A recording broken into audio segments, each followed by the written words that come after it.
Welcome back to World Crisis Radio. We're devoting today's program to a detailed exposition of my major study, Obama Preparing to Attack Iran, which is posted now on Tarpley.net. 30 pages, fully documented, all kinds of references. And I urge you to take a look at it. Put that at the top of your summer reading list if you're in that position. The factors that are bringing the danger back, first of all, the failure of the Zbigniew Brzezinski project of a green movement, a subversive color revolution in Iran, essentially bringing the mullahs back to power after they've been essentially pushed out of the picture by what amounts to a military government, not really a military dictatorship, but a kind of plebiscitary military government around Ahmadinejad, with the mullahs being out and Hillary Clinton now complaining about that. Second factor, the uncertainty of Russian policy. We're told by Newsweek and some other sources that a special policy memorandum about changing Russian foreign policy has been provisionally approved by President Medvedev.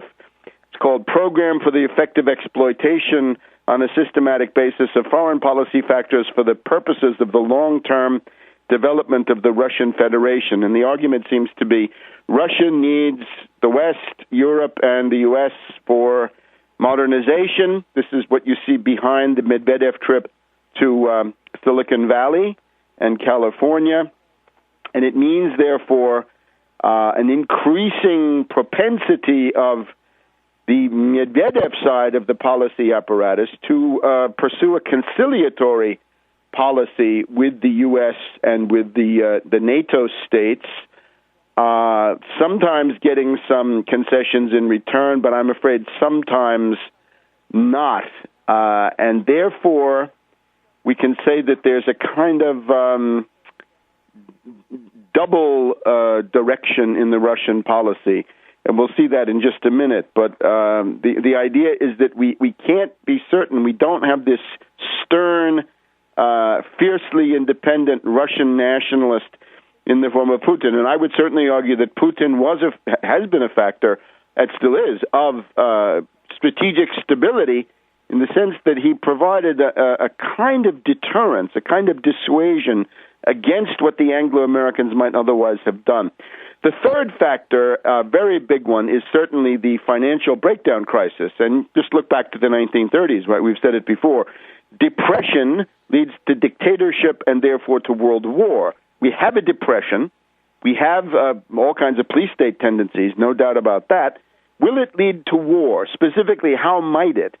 When imperialist financial elites are faced by the disintegration of their fictitious financial bubbles, they often respond with lunatic action, strategic flights forward, adventurism, and so forth. We've now seen the disintegration of the Anglo-American banking system. Now, the disintegration of the banking system in October 2008 and following caused then this $24 trillion line of credit by the Federal Reserve, the Treasury, the FDIC, to the zombie banks of Wall Street.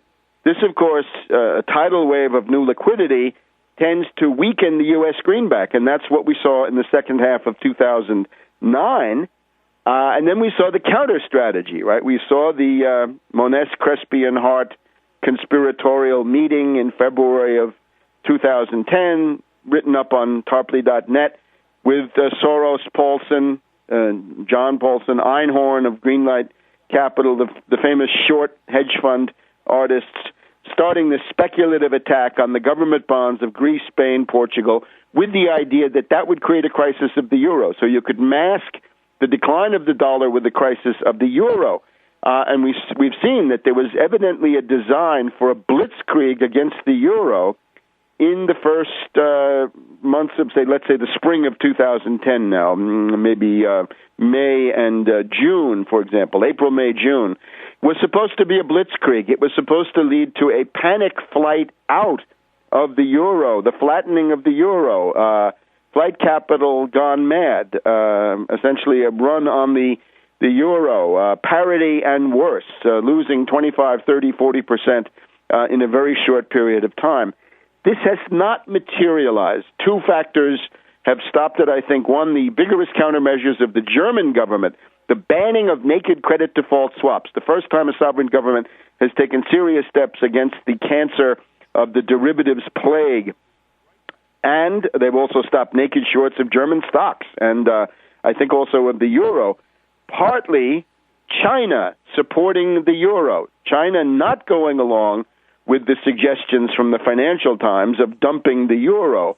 So China interested in the euro, interested in investments in Greece and things like this.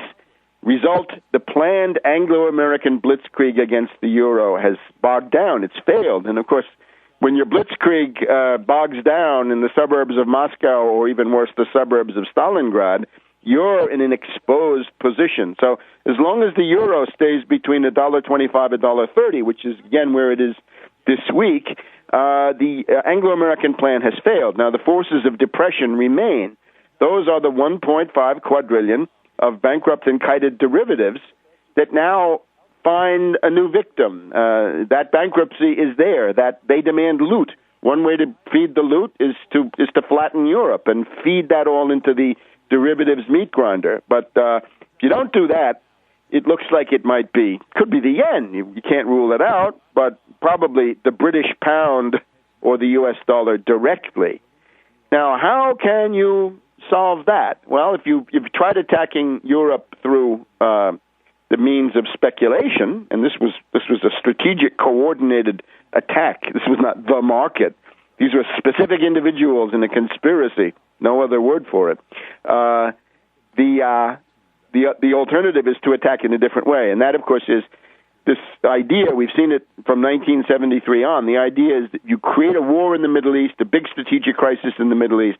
This tends to interfere with oil flows. 1/3 of the world's oil still comes out of the Straits of Hormuz, and if you get a crisis going in the Gulf, that hits Europe, it hits Japan, it hits China, U.S., it hits less. But above all, if you can drive up the price of oil to $500 a barrel, or $1,000 is even better, then you get a tremendous demand for dollars. The dollar overhang, this $24 trillion credit line that was extended to Wall Street, you can soak that up. It goes through Saudi Arabia, but it creates demand for dollars, and then they lend that money to New York. We've seen it before, right? The recycling of petrodollars, all this old stuff from the 1970s. The 1973 war was such a case. The Saltsjöbaden meeting in Sweden several months before had discussed a $400 rise in the price of oil. That is what then happened several months after that. So, as Vernochet, Jean-Michel Vernochet of the Réseau Voltaire points out in an article which I quote, this is what the Anglo-Americans are up to.